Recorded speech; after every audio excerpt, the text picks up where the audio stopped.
रोहित की दीदी समीक्षा की शादी अर्पित से हुई थी। रोहित 20 साल का था, जो कि अपना पूरा दिन मोबाइल पर ही निकालता था। कभी पबजी खेलता तो कभी यूट्यूब चलाता। एक दिन अर्पित और समीक्षा समीक्षा के मम्मी पापा से मिलने आते हैं और देखते हैं कि रोहित मोबाइल से हटने को तैयार ही नहीं है। अरे रोहित, तुम्हारी तो आईआईटी की परीक्षा है ना? तुम तैयारी नहीं कर रहे हो परीक्षा की? वो सब तो मोबाइल पर ही हो जाएगा। ये देखिए, ये है गूगल। इससे जो भी पूछो वो सब बता देता है। तो आखिर कागज क्यों बर्बाद करूं? अरे पर तुम इन प्रश्नों की तैयारी बिना लिखोगे कैसे? उसमें क्या है, ये देखिए नोटपैड, बिल्कुल कॉपी जैसा है, इसी पर कर लूंगा। हम जब तुम्हारी उम्र के थे तब हम दोस्त मिलकर प्रश्न हल किया करते थे। उससे हमारी हैंडराइटिंग की भी प्रैक्टिस हो जाती थी और समय का भी अंदाजा लग जाता था। और फिर साथ में हम एक दूसरे की मदद भी कर देते थे अगर कोई अटक जाए तो। आपका जमाना अलग था जीजा जी, अभी जमाना फास्ट और स्मार्ट हो गया है। जमाना क्या, अब तो फोन भी स्मार्ट हो गया है।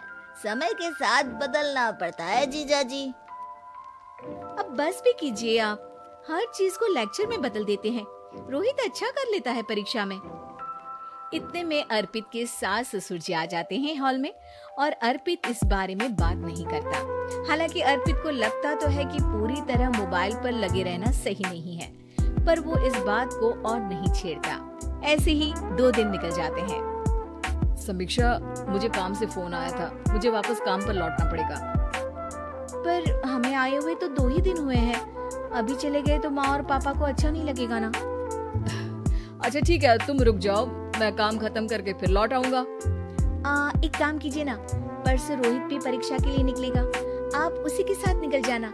दोनों वैसे भी बात नहीं करते, साथ में जाएंगे तो हो सकता है आप लोग आपस में बातचीत भी करने लग जाओ।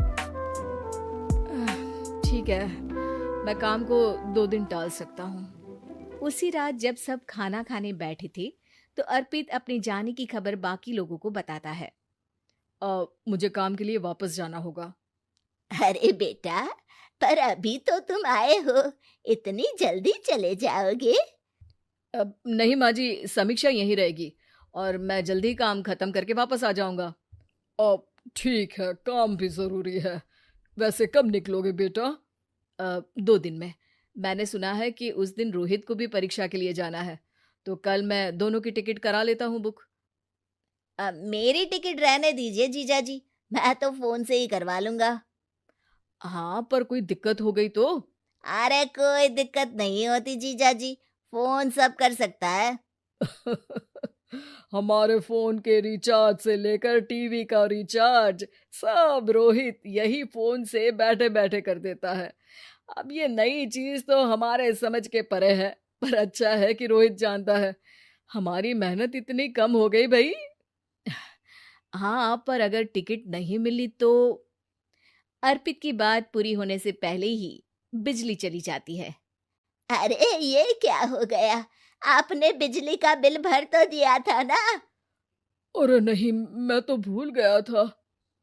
अरे टेंशन मत लो माँ।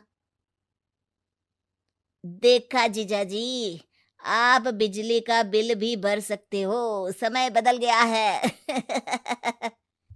एक बार फिर अर्पित इस बात पर बहस नहीं करता। अगले दिन जाकर अपनी टिकट करवाता है और पैकिंग कर रहा होता है जब शाम को अचानक से रोहित के चिल्लाने की आवाज आती है। नहीं, प्लीज प्लीज हो जा, ऐसा मत कर यार, प्लीज हो जा। अरे क्या हो गया रोहित? दीदी, सर्वर हैंग हो गया, मेरी टिकट नहीं हो पाई दीदी। क्या मतलब टिकट नहीं हो पाई? इतने में वहां रोहित के मम्मी और पापा भी आ जाते हैं। अरे क्या हो गया? माँ, मेरा टिकट नहीं हो पाया, सर्वर डाउन हो गया। अरे पर तूने तो बोला था कि हो जाएगा। हो जाता है, पर अब क्या करूं, ये क्या हो गया? अब कल की तो कोई बस भी नहीं है, ना ही अब टिकट मिलेगी ट्रेन की कल के लिए। मुझे तो कोई रास्ता नहीं दिख रहा। अब फिर लगता है मेरा ये साल बर्बाद हो जाएगा। घर पर एकदम से दुख का माहौल छा जाता है और सब रोहित को डांटते हैं, पर इतने में अर्पित वहां आ जाता है। आप सब रोहित को क्यों डांट रहे हैं? आपने ही तो उसे बढ़ावा दिया था ना।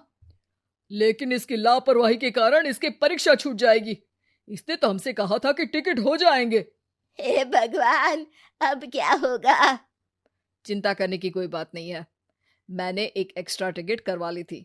मैं समझता हूँ कि मोबाइल हमारा ही काम आसान करने के लिए है, पर उस पर ही पूरी तरह से निर्भर होना तो गलत बात है ना। रोहित टिकट को देखकर बहुत खुश हो जाता है और जोर से जाकर अपने जीजाजी के गले लग जाता है। सॉरी जीजाजी, मुझे आपकी बात ध्यान से सुननी चाहिए थी, पर थैंक यू सो मच। हाँ बेटा, तुमने तो इसका भविष्य बचा लिया। शिक्षा, दूसरों से मदद मांगना गलत नहीं, पर दूसरों पर निर्भर हो जाना गलत है।